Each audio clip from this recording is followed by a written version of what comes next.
On the panel we have Kelly Lees, who's the Director of Marketing for GoGoBot, which is the biggest social travel network in the world with 2.5 million users. Am I right, Kelly?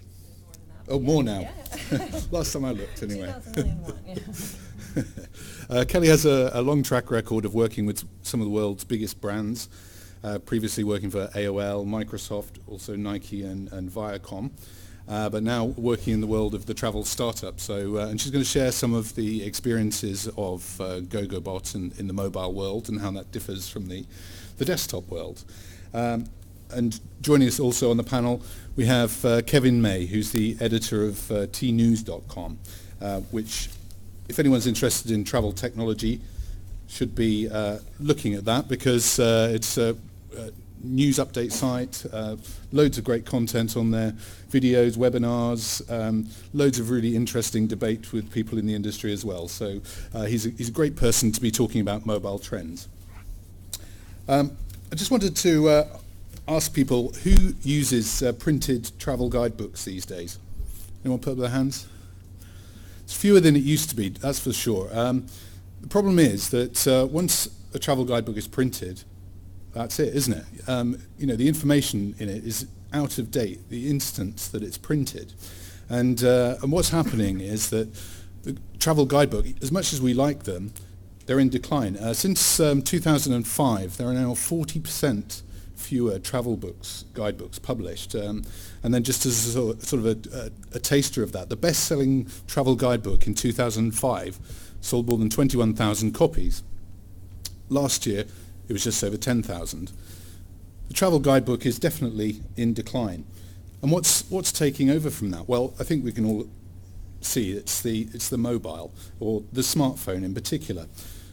Mobile penetration is now 85% of the world's population. That doesn't mean that 85% of the people in the world have a mobile phone. Some people have more than one device, but it just shows you how much that has reached into the world's consciousness. And smartphone penetration in some countries now has equaled 50%. And increasingly we're turning to those devices for our travel information, because it's as up to date as it can possibly be, and as we'll hear as well today, I mean, from people like GoGoBot, it's updated with the information from the people you trust. People inside your social network. You can have your mobile phone when you're sitting in Porto, in Portugal, as I was last week, and using it to find out where I should go to a restaurant. This is what people are doing now with when they're traveling. They're using their mobiles to get those recommendations, which previously they turned to Lonely Planet and the Rough Guides for.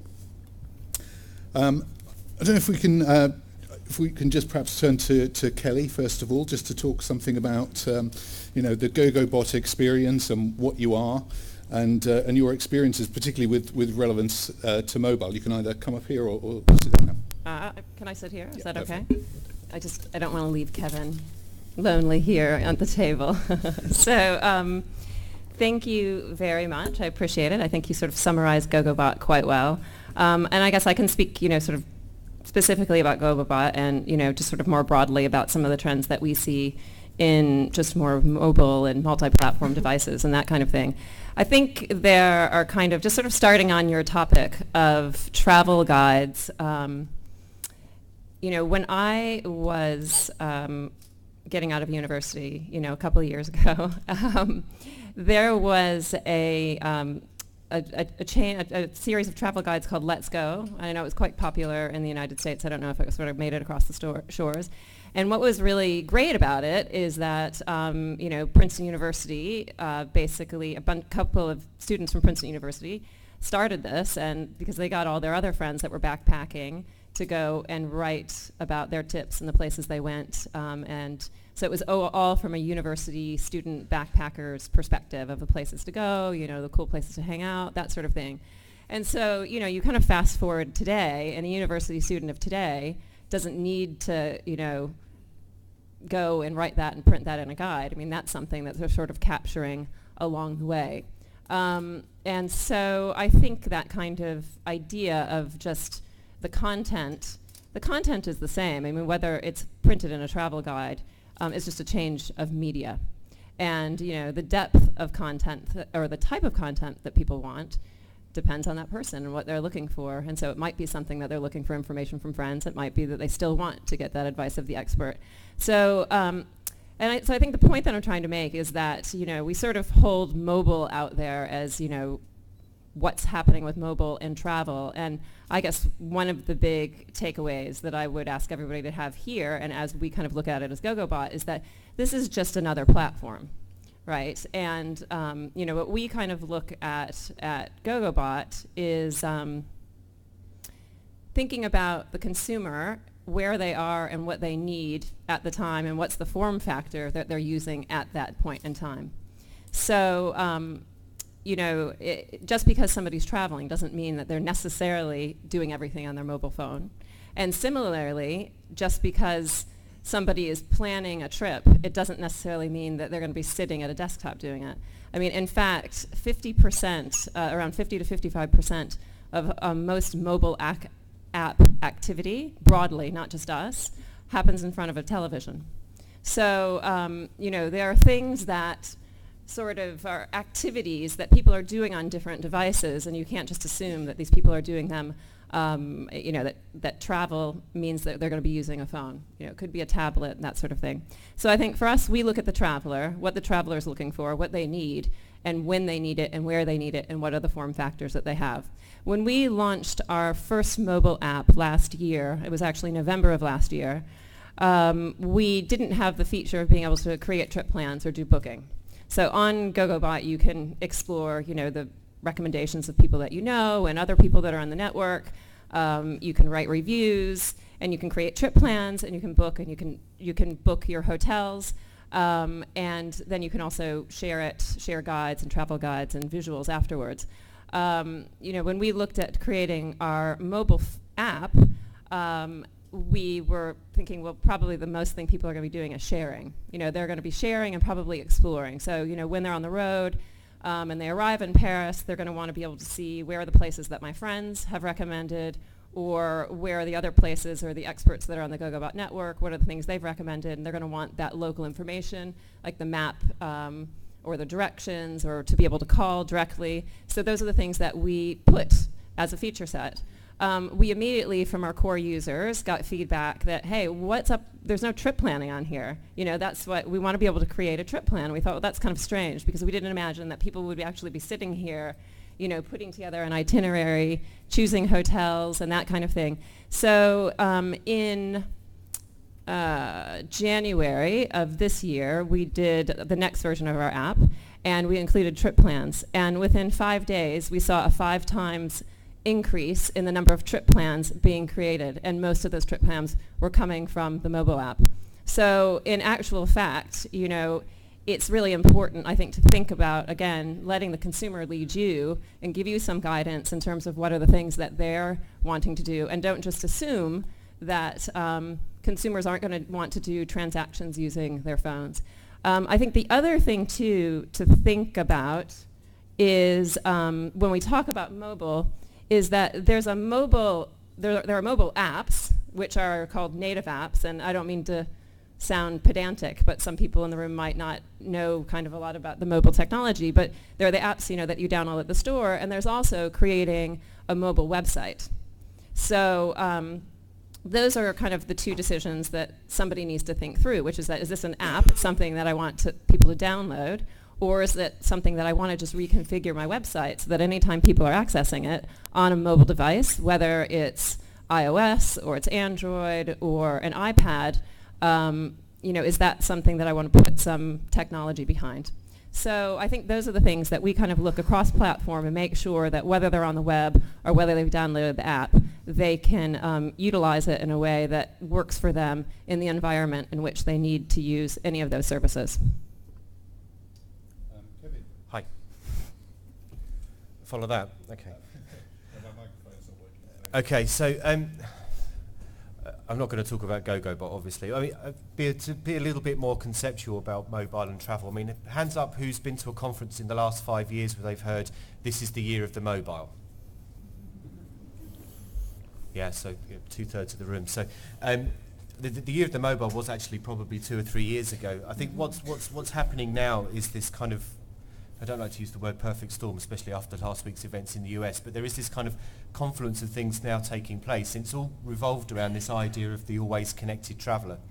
A company that we've produced webinars with, Amadeus, has been looking at this idea of the always connected traveller, and it's kind of, we tend to put these kind of things into, oh, it's a mobile device, oh, it's a tablet, oh, it's a desktop. But I think if you get beyond the device and just think about how the person actually communicates with you as a brand and with each other, what we're starting to see now is that we don't think about the device as the way that we're talking to people. We're just connected to them at any time. You know, so people are on the DLR are checking their email, and then they're opening up their iPad when they're walking around, or they're then on the laptop upstairs in the press centre or something like that. They don't think about the device. It's just that they are connected because they want to do, you know, one of a few things. And often it's check email, then it's, you know, play around with their social networks and things like that. And then sometimes, you know, it's looking at content, it's looking at news and things like that. We don't tend to think, I don't think anymore, about the device. We're just thinking about how can we become connected with somebody. So, so when this is related to travel, what you're finding now is that a good example here is that I was in Singapore a couple of weeks back for a T-News hackathon thing that we did, and I was there for about 9 days, and the only time really that I was never connected to the web on my mobile was when I was sitting in a taxi, because the hotel had Wi-Fi and that was free. Message to everybody, please, free hotel Wi-Fi.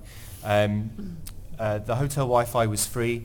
The conference centre, the Wi-Fi was free. Most of the restaurants and bars that I went to had free Wi-Fi as well. So this idea that people were saying a year ago, oh, it's all about the data roaming and the costs and all this kind of thing, I think that's starting to go because people are providing free Wi-Fi for their kind of customers or those that are using transportation and things like that, because they're recognising that people want to be connected to the web for whatever it is they're doing almost constantly. So going back to the traveller part of that, is that so people are checking in online with their mobiles for flights, they're checking in for hotels, making reservations and things like that, and they're checking content, which goes to this idea of what you're talking about, guidebooks and stuff like that. What I think is really interesting with what's happened in the last 2 or 3 years with mobile is that mobile has actually triggered brand new product lines or services in travel. So good example is Hotel Tonight, which is a US-based startup, and it has a rival over here in Blink Booking. And that's essentially last-minute hotel deals that you can only make on your mobile on an app. Now, 2 or 3 years ago, that company just couldn't exist. It's because the way that the mobile came along, it was 3G networks, it was people being able to connect, and then most importantly, they could trust the fact that they could use their mobile to make a transaction and make a booking. So there's lots of stuff happening at the same time. So we're beyond the year of the mobile, we're just kind of into this period where people want to be connected all the time. They have the ability to be connected all the time. The content is now optimized on mobile, so we're going to this mobile web or whether it's an app and stuff like that. So it's become a much more kind of natural phenomenon to always be walking around with some kind of device, and they move seamlessly between desktops, tablets and mobile. Is that what you wanted?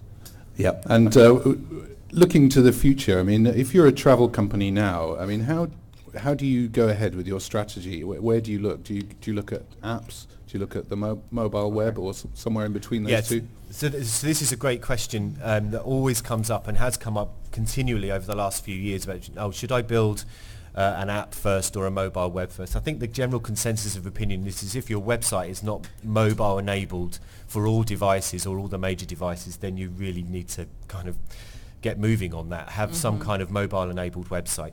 I heard a great talk from a really clever guy called Nathan Clapton at TripAdvisor a few years ago, 18 months ago, and the question came up and he said the metric or the idea that they used was that if somebody visits your website on a mobile device at least 5 times a year, then you should probably consider having an app for them as well, which I thought was quite interesting. So they said 5 times a year on a mobile device or to the mobile website, then there's enough kind of enthusiasm from having a loyal base of people that you should probably think about what else you can put into an app that would serve the customer in a better way. And Kelly, how have you approached that as an organisation? Have you, thought, how do I optimise GoGoBot for all these different devices? What route have you gone down for that? Well, I mean, I think that we know that we have to optimize for all these devices, and so we'll be launching our Android app quite soon. Our iOS app came out. That's been a part of our plan from the get-go. About 45% of our traffic and our activity comes from mobile users, and our engagement is twice as high with people coming via mobile as it is than people that are online. So, and that also kind of speaks, I think it also kind of is important to understand who's your target market. And for us, our core users are sort of 25 to 35 urban professionals that are tech savvy. So, of course, and they're all linked in via Facebook. So it goes without saying that those folks are always walking around. They're the untethered traveler. They're kind of, bringing things with them wherever they're going. So you've got to have that access. I think to Kevin's point is that, basically websites need, the content that you have has to be enabled so that people can access it on the devices that they're using. If you have Google Analytics, you can see what platform people are using to come to your website from. And my guess is that the majority of destinations or hoteliers that would be in here, or tour companies, you're going to see a very, very large percentage of people who are coming either from, a tablet or a mobile phone and that sort of thing. So, I mean, it's very easy to have that data, and it's becoming easier and less costly to do that development. And I think this kind of the kind of stat that Kevin gave with regards to creating an app, I think sometimes the app. I think sometimes the app there's a reason that people create apps because you can use them offline, and I think that basically once we kind of start hitting this phase that Kevin talked to about this kind of seamless Wi-Fi and roaming charges coming down and that kind of thing, then there are certain things that it's sort of not really going to make sense to have client-based technology. It's a real hell of a nightmare. I mean, from a development perspective, developing for iOS has its challenges, but it's one platform. When you go to Android, you have to come up with like 18 to 20 variations, and that's why you see that there's something like 24,000 travel apps available on iOS. There's something like 1,700 travel apps available on Android. And, the reason is that there's a lot of reasons for that, but part of it is that it's very costly and it's very difficult to develop for Android because there's so many different variations. And so just as we saw with technology in general, it used to be much more client-based and has become more web-based, I think there will be certain things that you'll start seeing when the connectivity issues come down.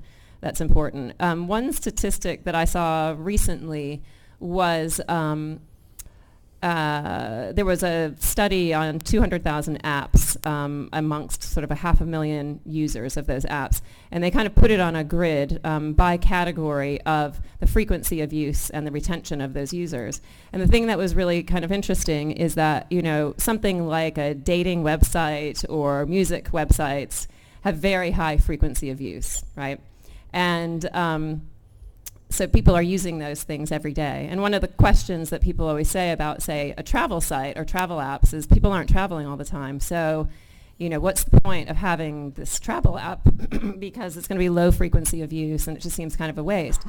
But in actual fact, though the frequency, so on average, travel apps are used 2.7 times a week. And versus, say, like a music app, which is used 11.5 times a week. But the retention rate of people who use travel apps is 55% over 60 days and about 45% over 90 days, meaning those people continue to use those apps. And the retention rate for a music app is something like 15 to 20%. People are much more sort of a bit more unfaithful. They kind of play around and try different things. So but if they find something they like, they're using it. They might not be using it as frequency. And so I think the thing that's really important in that regard is that if travel apps don't have that sense that it's going to be as high frequently used as frequently as some of these other categories, you really want to focus on creating features and benefits during those binge periods, and thinking about if people are using your app, what are they wanting to get done at that time, and what are the other things that you can offer. So if you are a tourist, an OTA or a tour provider, a destination, it's sort of thinking about what are those people going to be doing at that time and kind of building. And I think, Kevin, you wanted to jump in there. Just quickly, I think Google Analytics has improved a lot, and I take your point that checking your Google Analytics to see what devices people are coming through to your mobile website is very important. I think there was a couple of years ago, really, when the whole iPhone thing and all the apps thing kind of exploded. Because it was Apple, and Apple is kind of quite sexy, there was this idea that we should build an iPhone app. Mm-hmm. Whereas I think a lot of travel companies, and I'm not going to name them here, but a lot of travel companies thought, let's build an iPhone app, and didn't really kind of get to grips with the fact that maybe quite a large part of their potential audience were actually Android users, or they were BlackBerry users. And they then realised once they built an app that it wasn't getting used very much. Well, there was a good reason for that. It's because there was a majority of their audience weren't actually iPhone users. So I think the research of who your potential audience is really important. That was the only point I was going to make. Yeah. Can I ask you about Passbook? Obviously with the new version of iOS, everyone's been very excited by this idea, but are you excited about it? I haven't used it yet because I haven't travelled anywhere. So Passbook, for anybody who doesn't know, is a feature on the latest iPhone, or the latest software update for the iPhone, which essentially allows you to store tickets for not only travel stuff but restaurant things and other kind of goods and services, and it just sits on the front page. Now, this isn't what we were expecting Apple to do, to be honest, because Apple's been doing lots of other things around travel that it hasn't released as yet. I think Passbook is just kind of a natural evolution. Somewhere to hold your tickets in a convenient place on your phone that seems quite an organic thing for Apple to do. What Apple has also been doing, but like I said, hasn't released yet, is that it's been talking about a product called iTravel. And this is something that we have been mentioning on T-News for the best part of 2 years, and desperately hoping that it comes to fruition, because otherwise we'll have been saying nothing and nonsense. But the point is that they've created patents, and essentially what they want to do is, in the same way that on your front screen of your iPhone you have calendar and notes and things like that, and the direct links to your mail, they've written the patents for these, and you can see them if you look on the patents boards for an app, a native app that sits on the front page of your iPhone called iTravel. And that would essentially be a travel concierge, a travel booking system, everything to do with travel that you're doing on everybody else's apps. Apple is thinking about doing it itself. And if that doesn't kind of make everyone else in the industry stand up and think, oh, okay, so Apple's kind of really, really quite interested in our industry, in the same way as Google's got quite interested in our industry in the last couple of years. We call it the people from not these parts. They're those that are outside the industry that have seen the bounty that there is to be made in travel and are thinking, let's get in on this. So I still wonder whether iTravel will happen. I think it will. So. And we talked before about how GoGoBot is used on mobile devices. What do you think, Kevin, people are doing? Are people actually looking for recommendations while they are in a destination, for example, or is it really about doing that research before they go away, or is it a combination of both? I think it's a mixture of both. So Kelly made a really good point, is this idea now that people are using their tablets when they're sat in front of the TV. There's some research, and apologies, I can't remember the name of the company that did the research. Actually, I think it was Mark Hodson of 101 Holidays, if he's in the room. And they did some research looking at usage patterns of tablet devices, and they found, just generally now, but they found that one of the optimum times was on a Sunday night. So people sitting there watching TV, and they've had a nice weekend, and they're starting to think about where they might go on holiday. So they start watching TV while they've got their tablets on their laps, and they're starting to browse around. And he's been tracking some of this data over the last 18 months. So I think what happens is the research for the product clearly takes place before you go, because not that many people fly without something to book at the end of it in terms of accommodation. But what I think we'll see more of is the in-resort stuff, and that's around recommendations, and it's around the idea of the things to do. Because one thing we always say is that people don't go on holiday to experience the airline, unless you're kind of one of those aviation geeks or something like that. And people generally, I would argue, that don't go on holiday just because of the hotel. They go on holiday because of the destination, and they go on holiday just because they want to have an experience. And it's the things they do in the destination that excites them. So I think I suspect we will see is more people using their devices, tablets, mobiles, call it what you may, to research the things to do in a destination. And the next wave we wrote a story about this just yesterday, the next wave of how this is all going to develop is people being able to book things to do on a mobile, because that's really not quite there yet. And I think that will be the next really exciting kind of development along in terms of travel products. I would just want to apologise that we don't have our third speaker today, who is Justin Cook of Possible, who was going to talk about the e-bookers mobile experience. But the time that he was going to talk, I think we wanted to open it up to the audience. So I know we haven't had much time for questions on some of the other sessions. I'm sure lots of people have burning questions on mobile, and we've got two experts here who can help answer those. So anybody want to ask one of them a question about mobile? You said burning questions. I actually had one thing I wanted to add, Okay. a point I wanted to add to Kevin that might sort of jog some questions here. But when Kevin was talking about the things that people are sort of doing in situ, I mean, how many people in here represent destinations? Some people. How many represent like hotels or tours? And how many are just content, like bloggers and writers? Kind of thing. Okay. Who's everyone else? So who's everybody else? The suppliers, airlines. Any airlines? Tour operators. Tour operators. and Okay. agents, yeah, okay. So the big thing that people do when they're on holiday with their mobile device is share pictures of their holiday. Yeah.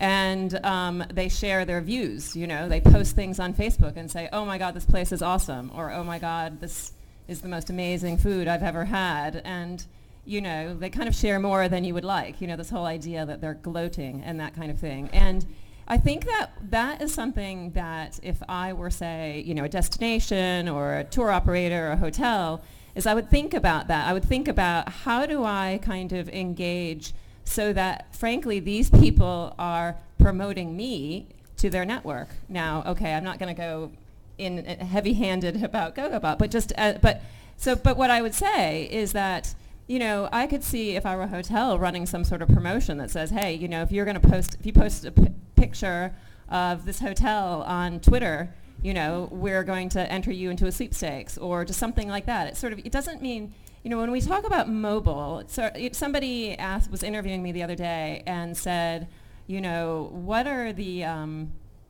some of the exciting things you're seeing happening in the internet space? And I just thought, you know, that's like asking me what's exciting about water. I mean, it's something, you know, mobile and internet, it's just there, right? So you have to think about how you're using it. So when we talk about mobile, it doesn't mean that you have to be on this device. You have to be thinking about how your consumers are using it and how you kind of leverage that medium in that regard. So I think that's something that thinking about how people are sharing on site and you know, kind of how that helps spread your brand is something that's really important. And similarly with people who are bloggers, which is, you know, where are people, what are the networks in which people are most likely to be reading content travel?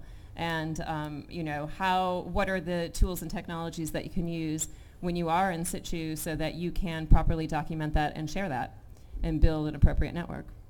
Thanks. Kevin, I know you want to jump in on that. Kelly makes a great point, which is the in-destination stuff and hotels and tourist boards kind of trying to encourage people to use their mobiles more and do interesting things with the social networks. So probably the best example I've seen of this is, and they're downstairs actually, and they've got these booths around this week, the Ushuaia Beach Hotel in Ibiza is a clubbers hotel. If only I was young enough to still go clubbing. But the point is, it's one of the main club resorts in Ibiza. And what they thought about was, you know, its demographic is people slightly younger than me, almost as young as Kelly and some of the other people in the room, so 20s to 35-year-olds who are going clubbing, who are armed with these, And what are they doing? They're talking about it on Facebook because they're clubbers, they're showing off, they're having a good time. So what the hotel wanted to do was to kind of encourage this a little bit more. So the first year that they did this, they got hold of things called RFID tags. And they're just kind of wristbands that have got a chip in them. And they put these booths all around the hotel, all around the club. The club is in the hotel, in the pool area of the hotel. And what they encouraged people to do was to go up to one of these kind of machines and kind of rub their wristband on the machine. It would know who they were because they'd registered previously. And then if they wanted to, it would take a picture of them with their friends in the club, having fun, drunk, whatever. And then it would immediately post it to Facebook with a message saying, I'm at the Ushuaia Hotel, I'm having a brilliant time. Mm-hmm. But when they started this, the hotel had 7,000 fans on Facebook or something. It's about the same as Teen News has got, not very many, right? After one summer of doing this, they had 75,000 fans on Facebook because they were encouraging people to put these tags on, these wristbands, which were automatically connecting to their Facebook page. And it's just gone through the roof for them. It's really interesting, and that's probably one of the best examples. The way it worked, of course, is because of the demographic, because they're all on Facebook, they're all showing off with their status updates and their pictures. It's a really good example. I didn't actually pay Kevin to talk about that, but we have Alfonso and I wasn't Jimenez, paid either. Alfonso Jimenez from that hotel speaking on tomorrow's agenda at 1 p.m. in the technology presentation theatre down on the floor. So if you want to learn more about that. Well, you don't need to go and see it now. Yeah. No. But you can come and listen to the they session in also here have instead. the Facebook totem there, so you can actually go and check in, so you can actually see how that works. So just at the final point, what they've done now is they've extended it so that you check in with your fingerprints. So this stuff's getting really mad, right? So instead of using the RFID tags, you'll just put your fingerprints on a little screen and it'll recognize your fingerprints, and then you can pay for your drinks with your fingerprints.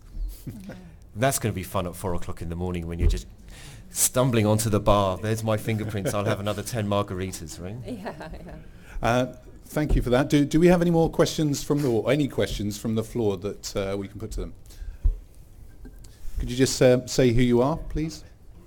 Yeah, hi, Hello. You can hear me now, okay. Yeah, I'm Donald Strachan, I'm a journalist. Just a very quick question for Kelly, which I'm interested in whether do you measure at all how people's use changes between when they're at home and when they're overseas? Because I'm kind of skeptical about Kevin's example about Singapore. It's not a typical place. I'm trying to think, on my journey here this morning, there's nowhere I could have got online between here and Excel. I can barely get online in this room. If I go to Italy, rural Italy, there's nowhere there. So I'm wondering if we really are getting anywhere close to... I actually asked our team to see if we had that data, and we don't have that. We're not that big brother that we probably, because that kind of comes down to network data that we wouldn't have. So I can't answer that. And I think that also these are things that sort of evolve. The consumer is sort of leading us. And, but, there's, the whole, I know, Donald, that Wi-Fi kind of roaming is kind of your thing, so you're kind of looking at those trends. And, there's little doubt in my mind that that's something that we're going to start seeing sort of both. You're going to see the prominence of Wi-Fi. Asia's always a leader in these things. You'll see kind of at the same time, you're also going to start seeing a decrease of roaming charges. And the other thing that you're seeing are compression technologies. So, there's a company that I saw present yesterday at NOAA called Aptly. And that's basically what they do, is they kind of compress data so that there's much more stuff that you can use offline. And so I think sort of the combination of those things will sort of mitigate this idea of having very costly roaming. And of course, this is an issue that's very relevant to Europe. It's not as relevant in the United States until you come to Europe, and then you go home and you've got a $1,000 phone bill, So, but I do think that this more kind of like seamless Wi-Fi is something that we're going to be seeing more and more. And the challenge, and I think the EU is putting much pressure on that happening as well. So, another question? Yeah. Hello. Actually, I have two different questions. First question is, you said you saw Facebook likes went from 7,000 to 75,000. What's the quality of the worth? Do they see many more people booking from that group? Yeah, sure. So to answer that question directly, what the way they consider the value of having now having 75,000 fans on Facebook is that the Facebook fan page for them is a wonderful CRM tool, because they've got those people liking the brand already, so they can throw the messages out. And it's in my other notebook because I was talking to the fella downstairs earlier, but what he's saying is that they saw an uplift in the early bookings for the next season, the next clubbing season. So at the end of the 2011 trial, when they did it last summer, they launched an early booking campaign during the autumn because they wanted to encourage people to book for the following summer's clubbing season, and they used the Facebook element of that to encourage people to do it. And that there's a direct correlation. Now, obviously, if you've got 7,000 people you're trying to do that to, and you've then got 75,000 people that you're trying to do that to, you're obviously going to experience some uplift. But it's having those many Facebook fans is just essentially a great marketing tool for them anyway. I agree. Is this working? Yeah. There. Okay. Is anyone trying to get into like posting? You said posting photos and everything. They're using their fingerprints. Are they thinking about doing anything with video to actually show more than just a photo? But for example, I'm a travel blogger, and I'm actually a video blogger, and I go around videoing my experiences, different adventures, the best hotels, restaurants, etc. And I think I view that video as a little bit more. Is worth more than like a tweet. And YouTube is the second most viewed search engine on the website. And do you have any insight or comments on that? Are you talking with regards to mobile, you mean? Yes. Or just in general? Well, I mean, I guess I can speak generally. GoGoBot's obviously user-generated content, and there's a lot, and we talk a lot about video because I'm a huge, it's very, not only is it just sexy and compelling content, but it's also can give you sort of a feel of a place that you can't get just with one image. The challenge for us is, the quality of the content. You know what you're doing, and you shoot something that's really nice. And so we'd love to have your content on GoGoBot. That'd be fantastic. But the floodgates open, and all of a sudden, we've got millions of users that are kind of uploading their video content, but it's really crappy video content, or it's, pictures of things that you really don't want to see, then it's not as easy to kind of filter that. So in one regard, there's that. And then I think there is this issue of sort of compression and bandwidth that is a reality when it comes to video streaming.